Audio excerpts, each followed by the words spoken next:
Magandang araw po mga malgulo. Tayo magluto ng ginataang kalabasa. Yan. Kakanggata na po yan. Pag ako nagluto ng gulay, kakanggata na po yan.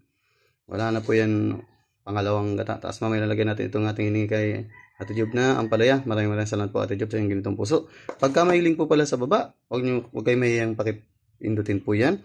Pag nagustuhan niyo po, huwag kayo mahihiyang orderin po yan, ha, mga malgulo. So, ang isasawag po natin dyan, ito po, talangka, tira natin, puro lalaki na po. Yung pagpatulis po lalaki, pagpakiba, babae. Ito ata, may babae pang isang natira. Mas mataba po yung babae kumpara sa lalaki. Pag alanganin ganyan, alanganin po yung tawag doon. Yan po yung babaeng talangka. Oh.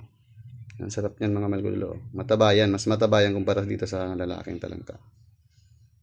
So yan, maraming salamat po Daddy Bong, ating bay. Nagpo po sa kanila binili sa mga babang alaga lang po. Ibibigay lang po nga sana pero nakakaya. Yan lang po mga malgulo.